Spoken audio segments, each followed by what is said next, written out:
पाय.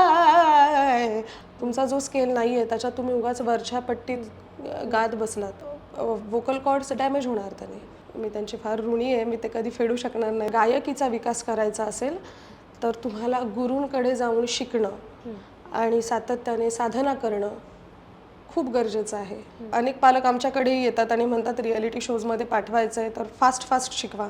अशी शिकणारी कला, असं शिकवता येणाऱ्यातली ही कला नाही आहे. तुमचं शिक्षण आणि साधना चालू ठेवली तर खऱ्या अर्थाने तुमची प्रगती झाली असं आपण म्हणू. संगीत साधकाची प्रगती थांबता कामा नये. पुढचा दिवसभरात पण तुम्ही जरी रियाज केला तरी तुमची प्रगती होणारच आहे. माझ्या जन्मापासून ते आत्तापर्यंत मी एकही सवाई बुडवला नाही. ज्या मुमेंटला तुमचं शिक्षण थांबतं, तुमचा रियाज थांबतो, तिथे तुमचं गाणं थांबतं. नमस्कार, न्यूज अनकटमध्ये तुम्हा सगळ्यांचं स्वागत करते. आज आपल्यासोबत असं एक व्यक्तिमत्व आहे ज्यांनी आपल्या वडिलांच्या पावलावर पाऊल ठेवत शास्त्रीय संगीतात निपुणता मिळवली. एवढंच नाही तर त्यांनी देशातील अनेक महोत्सवांमध्ये आपली गायनकला देखील सादर केली आहे. त्याचबरोबर नुकत्याच झालेल्या डिसेंबर महिन्यात शास्त्रीय संगीतात मानाचा समजला जाणारा सवाई गंधर्व महोत्सव, या महोत्सवात त्यांनी आपली गायनकला सादर करून रसिकांना मंत्रमुग्ध केलं. अशी गोड गळ्याची गायिका अर्थात शाश्वती चव्हाण. जाणून घेऊया शाश्वती ताईंचा संगीतमय प्रवास. नमस्कार. नमस्कार. न्यूज अनकटमध्ये तुमचं खूप खूप स्वागत. थँक्यू. सुरुवातीलाच मी प्रश्न हा विचारणार आहे की गाण्याची नक्की सुरुवात कधी आणि कशी झाली? मी घरातच गाणं होतं. माझे बाबा पंडित सुधाकर चव्हाण हे शास्त्रीय गायक आहेत आणि वयाच्या 3ऱ्या वर्षापासूनच माझी गायकीची सुरुवात झाली त्यांच्याकडेच. आणि त्यांच्याकडे शिक्षण सुरू झालं आणि 5व्या वर्षी मी पहिल्यांदा स्टेजवर गायले. प्रोग्राम केला कलाश्रीचाच, एक आमची संस्था आहे कलाश्री, त्याच्याच एका कार्यक्रमात.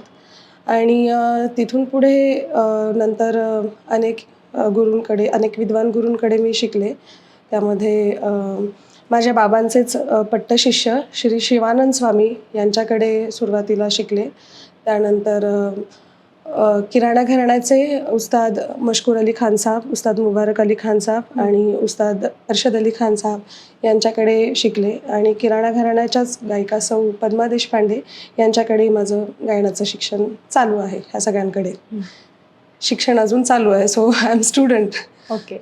आत्ताच तुम्ही असा उल्लेख केलात की 5व्या वर्षी तुम्ही पहिला स्टेज शो केलात, तर त्यावेळी कुठला राग गायला होतात की कुठलं गाणं आठवत आहे का? हो, अगदीच. ॲक्च्युली ते झालं असं की गुरुपौर्णिमेचे कार्यक्रम होतात आमच्या कलाश्रीचे आणि माझे बाबा त्या काळात राग बिहागचा रियाज करत होते आणि बिहागचा एक तराना ते रोज रियाजात गात होते आणि तो ऐकून मला पाठ झाला होता, त्यांचा रियाज ऐकून. आणि सो मी तो तराना प्रेझेंट केला होता तेव्हा स्टेजवर. काही ठरलं नव्हतं मी गाणार आहे स्टेजवर. सगळे लहान मुलं गाताना पाहून त्यांचे इतर स्टुडंट्स, मला इच्छा झाली की मलाही गायचं आहे आणि मी मागे लागले. बाबा म्हणाले तू काय गाणार आहेस, तुला काय येत आहे? मी म्हणाले मी हा तराना गाऊ शकते. आणि मग मी तो गायले होते त्यांच्यासारखे सेम ॲक्शन्स वगैरे करून, हातवारे करून. सो मला छान लक्षात येतो प्रोग्राम. काय असतं, शास्त्रीय संगीतात रागाच्या वेळेला खूप महत्व आहे. राग समय जे आहेत, तर राग हा त्याच्या वेळेनुसारच गायला हवा असं काही आहे का? खरं तर असे नियम आहेत. रागाच्या विशिष्ट वेळा ठरलेल्या आहेत. सकाळचे राग, संधी प्रकाशातले राग, त्यानंतर दुपारचे राग म्हणा, रात्रीचे राग म्हणा, मध्यरात्रीचे राग म्हणा, अशा वेळा खरं तर ठरलेल्या आहेत. पण असंही आहे की आता असाही एक मतप्रवाह आहे की ज्यामध्ये असं म्हटलं जातं की रागाच्या वेळेपेक्षा तो राग आपण किती उत्तम, म्हणजे राग कुठल्या वेळेत प्रेझेंट करतो त्यापेक्षा तो किती उत्तम आपण त्याचं स्वरूप मांडू शकतो हे जास्त मॅटर करतं. म्हणजे फॉर एक्झाम्पल आपण जर राग मुलतानी घेतला तर फर्स्ट ऑफ ऑल मी हे क्लिअर केलं की मी स्वतःही राग नियम पाळूनच माझ्या कार्यक्रमांमध्ये मी गाते. पण आपण जर फॉर एक्झाम्पल राग मुलतानी आपण घेतला आणि तो जर आपण सुमारे 4-5 वाजताचा तो राग आहे दुपारच्या, आणि त्यावेळेस आपण तो एखाद्या कलाकाराचा ऐकला आणि त्याचं राग स्वरूप इतकं छान पद्धतीने तो कलाकार जर नाही मांडू शकला आणि तोच राग मुलतानी रात्री 12 वाजता वगैरे एखाद्या कलाकाराने खूप छान स्वरूप मांडून गायला तर ते जास्त मॅटर करेल. आणि दुसरी महत्त्वाची गोष्ट अशी की हल्ली programs most of the time ऑडिटोरियम्समध्ये होतात. तिथे सकाळ दुपार संध्याकाळ काय आहे ते काही कळत नाही ऑडिटोरियम्समध्ये. सो ऑल मॅटर्स की तुम्ही राग स्वरूप किती चांगल्या पद्धतीने किती चांगल्या गुणवत्तेने ते मांडता, ते कुठल्या वेळेला मांडता याच्यापेक्षा जास्त असं मला वाटतं. पण राग हा त्याच्या समयानुसार आपण गायला, म्हणजे जसा की भूप आहे रात्रीचा दुसरा प्रहर, त्या वेळेलाच आपण गायला तर तो अधिक खुलतो असं नाही आहे ॲक्च्युली. मी हे म्हणेल की हे रसिकांसाठी आहे असं मला वाटतं. कारण की रसिकांना ही कला समजून घेण्यासाठी या कलेचा त्यांच्यावर इम्पॅक्ट होण्यासाठी कदाचित ह्या रागाच्या वेळा ठरल्या असतील. हे कलाकारासाठी गाताना मॅटर नाही करत. एखादा पट्टीचा गायक गायिका हा राग कुठल्याही वेळेला रंगवू शकतो. So it doesn't matter. आणि राग रंगवण्यासाठी तरी वेळ मॅटर करत नाही असं मी म्हणेल. अच्छा. आणि आपले जसे स्वभाव आहेत तसे रागांचे पण, म्हणजे देस्कार हा चंचल आहे, भूप हा शांत आहे, तर आपल्या स्वभावाचा राग गाताना त्याच्यावर परिणाम होतो का? मी असं म्हणेल आयडियली तो नाही झाला पाहिजे. कारण की रागाचा स्वतःचा असा एक स्वभाव आहे, स्वतःचं असं एक अस्तित्व आहे आणि जर ते उत्तमरित्या आत्मसात करून तुम्हाला त्याचं स्वरूप जर त्याचा स्वभाव जर तुम्हाला मांडायचा असेल त्या रागाचा तर तुम्हाला स्वतःला विसरून जावं लागणार. तुम्ही स्वतःला विसरलात तर तुम्ही पूर्णपणे म्हणजे तो राग तुम्हाला स्वतःला बनावं लागतं थोडक्यात, तर तुम्ही तो मांडू शकाल. म्हणजे स्वभावाचा परिणाम नाही झाला पाहिजे. आणि होत असेल तर मग कुठेतरी त्याच्यावर काम करण्याची गरज आहे. शास्त्रीय संगीताचे अनेक कार्यक्रम आपण स्वतः केलेत, तर त्यातला अविस्मरणीय क्षण? मी खरं सांगू कार्यक्रम अनेक केले आणि प्रत्येक कार्यक्रम माझ्यासाठी एक खूप चांगला अनुभवच आहे. आम्ही रियाजच करतो की आम्हाला ती कला कुठेतरी व्यक्त करता यावी याच्यासाठी. आणि त्याच्यासाठी प्रत्येक अनुभव माझ्यासाठी प्रत्येक कार्यक्रमातला अनुभव माझ्यासाठी खूप छान आहे. पण माझ्यासाठी एक अविस्मरणीय क्षण हा मी प्रोग्रामपेक्षा थोडासा एक वेगळा सांगेल की माझे जे गुरु आहेत उस्ताद अरशद अली खान, त्यांचं गाणं आमच्या घरी झालं होतं. एक घरगुती मैफिल होती आणि घरात ते गाणं झालं होतं आणि मी त्यांच्याकडे गेली 10 वर्ष शिकते. 2014 पासून म्हणजे ॲक्च्युली 11 वर्ष झाली. तर 11 वर्ष झाली आणि त्यांचं गाणं आम्ही आमच्या घरी केलं होतं. एक घरगुती मैफिल होती जिथे माईक वगैरे काहीच नव्हतं, म्हणजे विदाऊट एनी टेक्नॉलॉजी मला त्यांचा प्युअर आवाज ऐकू येणार. मला काय प्रत्येक बसलेल्या सगळ्यांना. आणि त्यावेळेला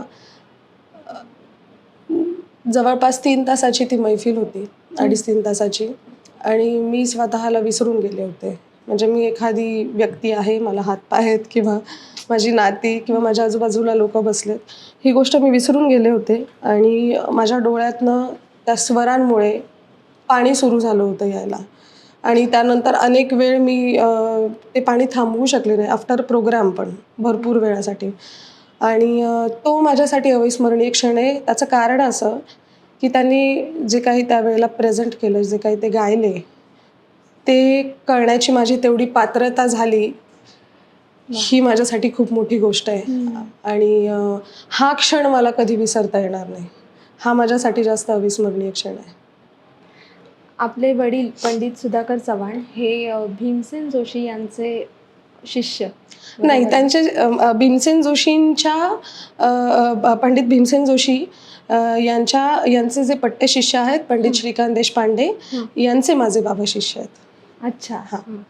पण मग त्यांच्या प्रवासाबद्दल काय सांगाल? हो, नक्कीच. मी खरं तर माझ्या बाबांची खूप ऋणी आहे की ते या फील्डमध्ये आले.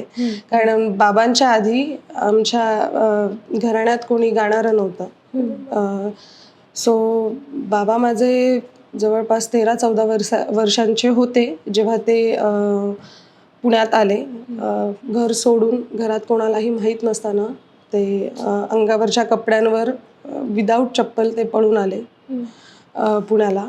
आणि इथे येऊन अनेक खस्ता खाऊन ते शास्त्रीय संगीत शिकले. सुरुवातीला डॉक्टर सुधाकर मराठे यांच्याकडे त्यांचं शिक्षण झालं आणि त्याच्यानंतर पंडित श्रीकांत देशपांडे यांच्याकडे त्यांचं शिक्षण झालं.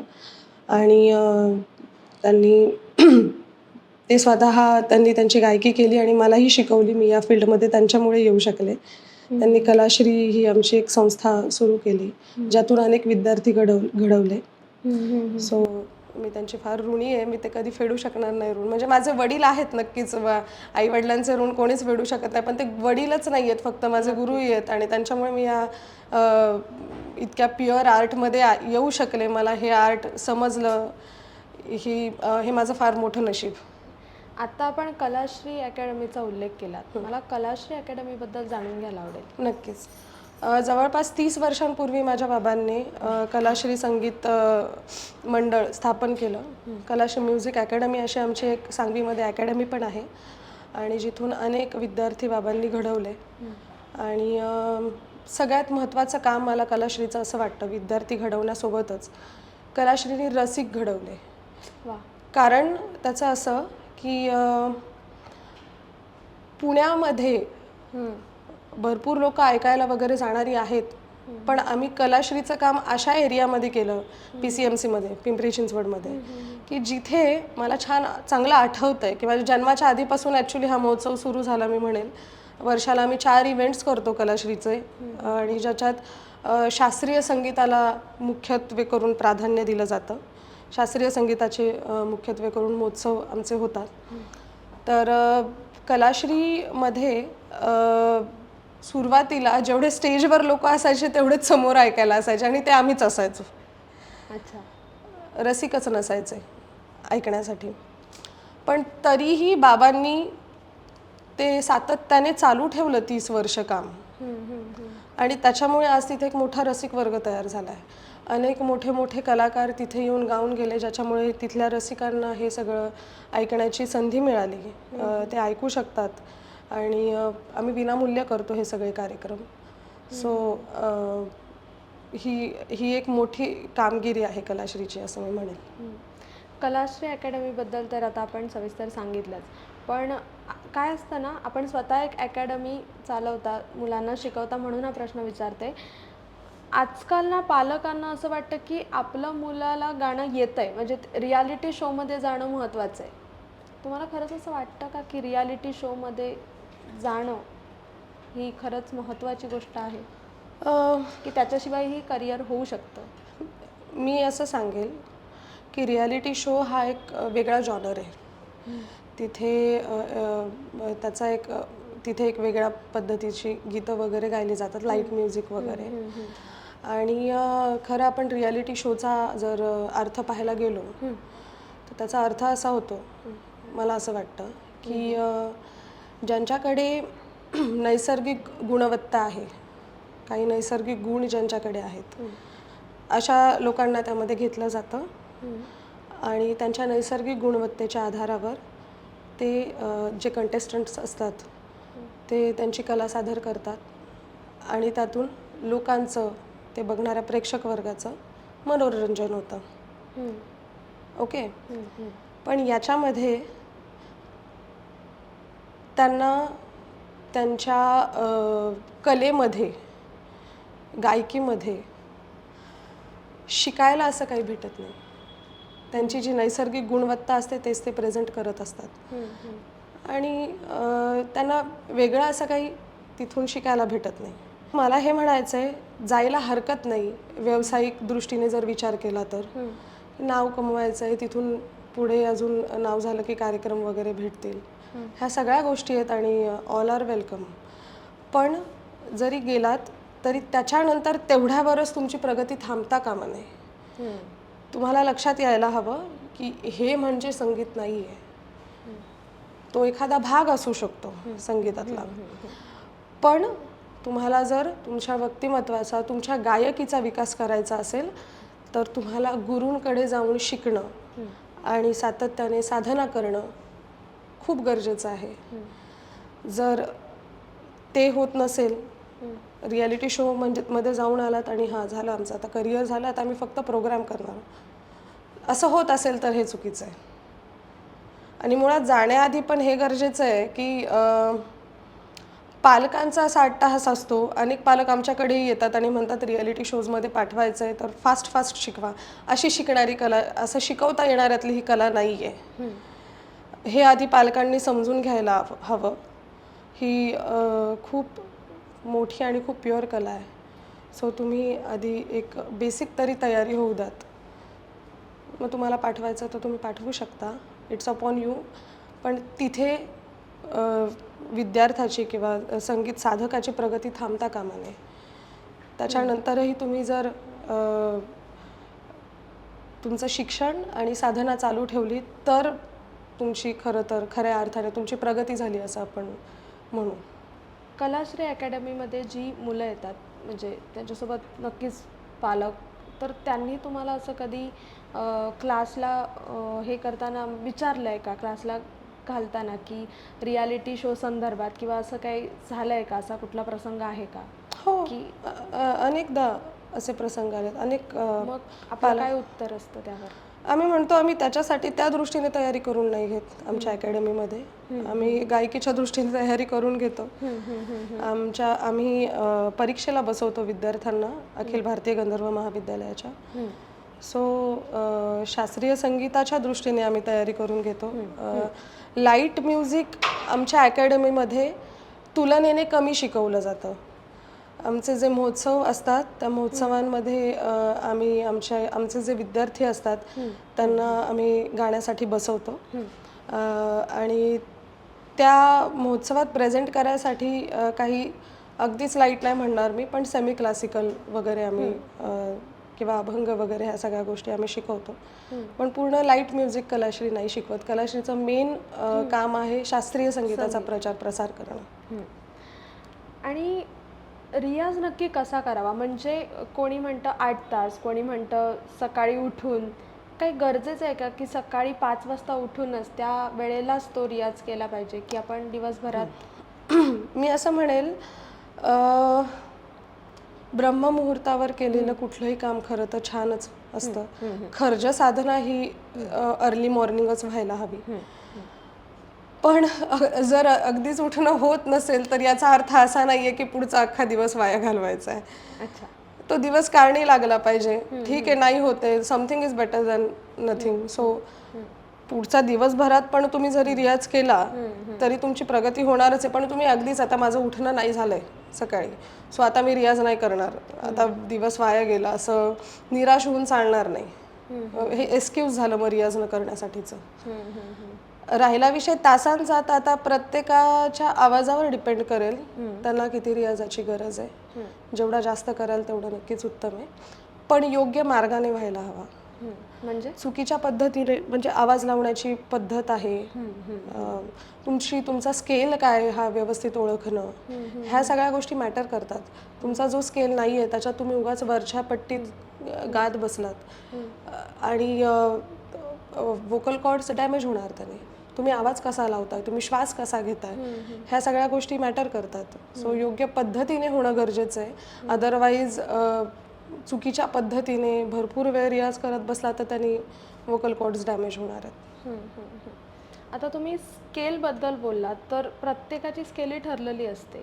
कोणी ए शार्प, कोणी सी शार्प. आणि असं होतं की म्हणजे मुलांमध्ये स्पर्धेच्या दृष्टीने पाहायला गेलं तर की ती सी शार्पमध्ये गाते, मग मी का नाही गाऊ शकत आहे, याचं नक्की म्हणजे त्यांना समजवायचं कसं?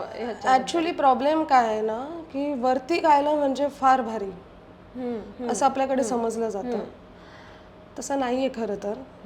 हा समज दूर करायला हवा आणि ते खरं तर त्यांच्या गुरूंचं काम आहे सांगणं, कारण मुलांना नाही कळत ना लगेच. आणि हां, एका विशिष्ट वेळेनंतर की तुम्ही पर्टिक्युलर वर्षांपासून तुम्ही ह्या फील्डमध्ये जर आहात किंवा शिकत आहात तर तुम्हालाही कळणं गरजेचं आहे. प्रत्येक वेळेला गुरूंनी सांगणं असं नाही आहे. पण वरती गायलं म्हणजे हे खूप फार भारी आहे असं काही नसतं. मुळात तुमचा नॅचरली जो स्केल आहे तो त्याला तुम्ही बीट नाही करू शकत. तुम्ही किती सुरेल गाता, तुमच्या गाण्यात किती क्रिएटिव्हिटी आहे, तुम्ही किती परफेक्शनच्या दृष्टीने गात आहात, म्हणजे सूर करेक्ट लागणं, तालात व्यवस्थित गाणं, हे जास्त मॅटर करतं. वरचा सूर वगैरे जास्त मॅटर नाही करत. आजकाल काय झालंय, सेमी क्लासिकल असो किंवा आपण सुगम संगीताबद्दल म्हणते मी, जास्त करून उडत्या चालीची गाणी वगैरे ह्यांना फार महत्त्व आलंय असं मला वाटतं. तर शास्त्रीय संगीताच्या भविष्याकडे आपण कसं बघता? मी एक नोटीस केलं आहे की माझ्या लहानपणी जर बघायला गेलं तर मी आजूबाजूला असं बघायचं आहे की पालकांचा असा अट्टाहास असायचा की मला माझा जो काही पाल्य आहे तो डॉक्टर इंजिनियर असावा. गाणं किंवा एखाद्या कलेमध्ये आपल्या पाल्याला टाकणं हे पालक इझिली एक्सेप्ट नव्हते करत. पण हल्ली ते बदललं आहे स्वरूप. अनेक पालक त्यांच्या मुलांना म्युझिकमध्ये करिअर करण्यासाठी सपोर्ट करतात किंवा अनेक पालक स्वतःहून ह्या क्षेत्रात त्यांना टाकतात. तर ही खरंच खूप पॉझिटिव्ह गोष्ट आहे. पण हे सगळं करत असताना एक लक्षात घ्यायला हवं की तुमची उपजीविका भागवणं हे प्रत्येकासाठीच गरजेचं असतं, नाही असं नाही. पण ती उपजीविका तुम्ही जेव्हा भागवत असता तेव्हा तुम्हाला समतोल राखता आला पाहिजे कलेच्या प्युरिटीसोबत पण. तुम्ही फक्त फेमस होण्यासाठी लोकांनाच काय आवडतंय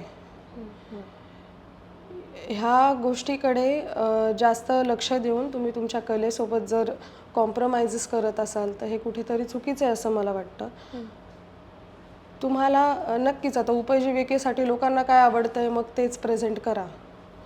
हे जर करत असाल तर कलेसोबत नक्कीच कॉम्प्रोमाइज होणार आहे. पण आता मग उपजीविका पण भागवायची तर कार्यक्रम वगैरे आहेत, बरोबर. तर मग कसे करणार? तर तुम्ही तसे रसिक घडवा, त्याच्यासाठी काहीतरी विचार करायला हवा की व्हॉट इज प्युअर म्युझिक हे त्यांच्यापर्यंत ते कसं ऐकायचं, मुळात शास्त्रीय संगीत कसं ऐकायचं मी हे म्हणेल.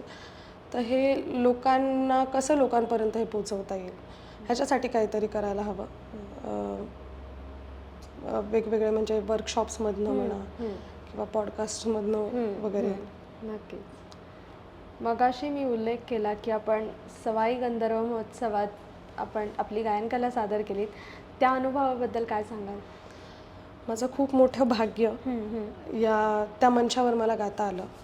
कारण माझे बाबा सवाई गंधर्वमध्ये फार आधीपासून व्हॉलेंटियर आहेत. कारण त्यांचे गुरु पंडित श्रीकांत देशपांडे यांच्यामुळेच ते तिकडे व्हॉलेंटियरचं काम करतात. आणि त्यामुळे माझ्या जन्मापासून ते आत्तापर्यंत मी एकही सवाई बुडवला नाही.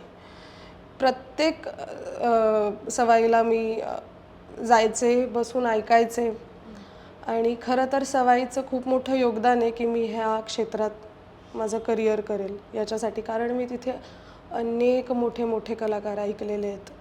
आणि ते बघून मला असं व्हायचं की मी माझ्या आईला म्हणाले होते एकदा की आई मी पण या स्टेजवर कधीतरी गाईन.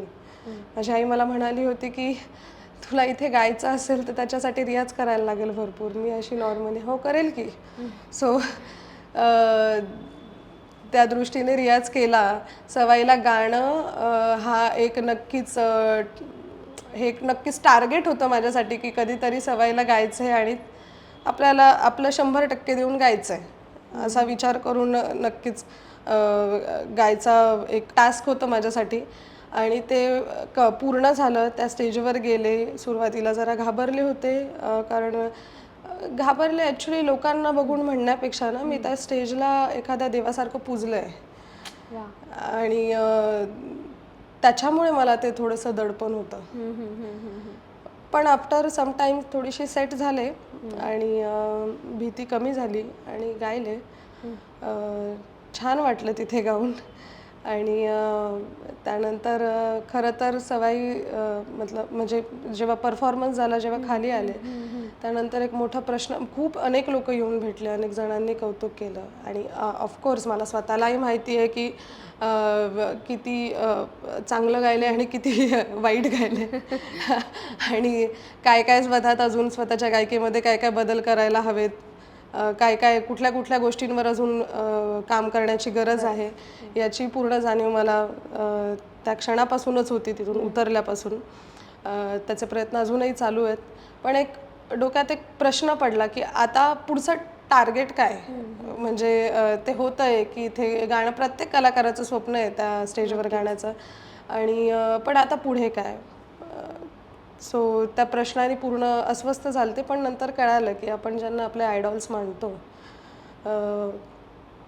आत्तापर्यंत असं वाटायचं की तिथे नाही आपण कधी पोचू शकणार, त्यांच्यापर्यंत पोचायचं खरं तर नाही आहे, त्यांची एक वेगळी लेवल आहे, पण आता स्वतःची एक वेगळी बनवूयात. त्याच्यासाठी मेहनत घेऊयात. बनेल की नाही आय डोंट नो, पण प्रयत्न नक्की करत राहील. नक्कीच. आपण आता म्हणालात की आपल्याला अनेक प्रतिक्रिया दिल्या लोकांनी, पण आपल्या वडिलांची प्रतिक्रिया काय होती? बाबांचं प्रत्येक कार्यक्रमानंतर असं असतं, चांगलं गायलीस, पण ह्या गोष्टींमध्ये जरा अजून व्हायला पाहिजे काम. सो ते दरवेळेसचं ठरलेलं आहे. म्हणजे सवाईसाठी वेगळं असं काही प्रतिक्रिया नव्हती. अच्छा. आणि गुरु असतातच त्यासाठी. आपण आपल्या गायकीमध्ये नवीन प्रयोग कसे करता? ॲक्च्युली काय आहे, शास्त्रीय संगीत एव्हरी सिंगल टाइम क्रिएटिव्हिटी करणार आहे. प्रत्येक वेळेला नवीनच काहीतरी येत राहतं. तर मी कसे करता याच्यापेक्षा मी असं म्हणेल की ते करण्यासाठी मी काय करते तर सातत्याने शिकणं, रियाज करणं, पण त्याचसोबत ऐकणं. गाणं ऐकणं ही तितकंच महत्त्वाचं आहे अनेक विविध कलाकारांचं. कारण त्याच्यामुळे त्या रागाकडे बघण्याचे, त्या रागाचे वेगवेगळे ॲस्पेक्ट्स कळतात, वेगवेगळे मार्ग कळतात, आणि त्या लाईन ऑफ थिंकिंगवर आपला विचार सुरू होतो. आणि मग ते तुम्ही नक्कीच रियाजाने वगैरे तुमच्या गळ्यातनं ते व्यक्त होतं. आता तुम्ही इतके अनुभव इतक्या महोत्सवांमध्ये आपली गायनकला सादर केली आहे, मला मोह आवरत नाही आहे.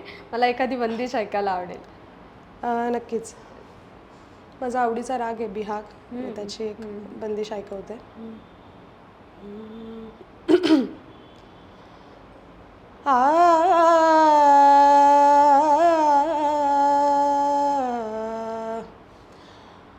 आली रे आल बेली रे, आली रे आल बेली रे, सुंदर नार प्यारे प्यारे जिया कोलू भाई, आली रे आल बेली रे, आई कर सिंगार गरे हार डार, ऐसो चबली नार चाल चलत अचक अचक सबके मन तर पाय, आली रे आल बेली रे. वाह! आज या एवढ्या प्रवासाकडे वयाच्या 5व्या वर्षापासून सुरुवात आपली, आणि आज इतका प्रवास झालाय, त्याकडे मागे वळून बघताना काय वाटतं? मी खरं सांगू तर मला असं वाटतं की खूप काही प्रवास झालेला नाही आहे अजून. माझं वय फार कमी आहे आणि भरपूर अजून पुढे करायचं आहे. पण मागे बघताना एवढंच वाटतं की माझं खूप मोठं नशीब, माझे वडील ह्या फील्डमध्ये होते, त्यामुळे मला हे करता आलं. आणि मला खूप चांगल्या गुरूंकडे शिक्षण घेता येतं आहे. मी त्यांच्यामुळे मी आज जे काही गाऊ शकते, माझ्या सगळ्या गुरूंमुळे, हे त्यांचे सगळे आशीर्वाद आहेत आणि ते कायम असेच माझ्यासोबत असावेत हे मी म्हणेल. आणि इथपर्यंत जे काही आली आहे ते सर्व गुरुकृपेने आली आहे, आईवडिलांच्या आशीर्वादांमुळे आलेली आहे. आणि असंच इथून पुढे गाणं चांगलं करायचं आहे एवढाच फक्त हेतू आहे. बाकी ते नाव किती होईल किंवा कार्यक्रम किती भेटतील हे त्याचं बाय प्रोडक्ट असेल किंवा हे जास्त मॅटर नाही करत माझ्यासाठी. खरं तर माझ्यासाठी मॅटर करतं की मी माझं गाणं अजून खुलवत जाईल. So thankful to all this things. आणि आज ह्या क्षेत्रात ज्या मुलांना यायचं आहे त्या मुलांना तुम्ही खास काय सल्ला द्याल? मी हे सांगेल की क्लासिकल म्युझिक ही एक खूप सुंदर कला आहे. आपल्या भारताची एक खूप मोठी संस्कृती आहे आणि आपलं नशीब आहे की आपल्या देशामध्ये ही कला आहे. सो मी त्या मुलांना हे सांगेल की याच्यामध्ये खूप पेशन्स लागतात. फक्त घाईत आणि फास्टमध्ये आम्हाला किती दिवसात गाणं येईल वगैरे असा हा विषय नाही आहे. ज्या मुमेंटला तुमचं शिक्षण थांबतं, तुमचा रियाज थांबतो, तिथे तुमचं गाणं थांबतं. त्यामुळे तुमच्या शेवटच्या श्वासापर्यंत तुम्हाला शिकत राहावं लागतं आणि तुम्हाला रियाज करत राहावा लागतो. सो पूर्णपणे पेशन्स ठेवून ही गोष्ट करा. दुसरी गोष्ट अशी की फेमच्या मागे धावू नका. तुमच्या कामावर फोकस करा, तुमच्या गाण्यावर फोकस करा. ती गोष्ट आपोआपच तुम्हाला पुढे घेऊन जाईल. नक्कीच. आज तुमच्याशी संवाद साधताना मला खूप छान वाटलं आणि दुसरी गोष्ट म्हणजे खूप शिकता आलं. खूप काही गोष्टी कळाल्या नवीन. आपण ज्या पद्धतीने विचार करत असतो खरं तर ते तसं नसतं. त्यामुळे खूप छान वाटलं. पुन्हा एकदा तुम्ही तुमचा वेळ मला दिलात याच्यासाठी मी न्यूज अनकटच्या संपूर्ण टीमतर्फे तुमचे मनपूर्वक आभार. तुम्ही मला बोलवलं त्यासाठी थँक्यू. Thank you so much.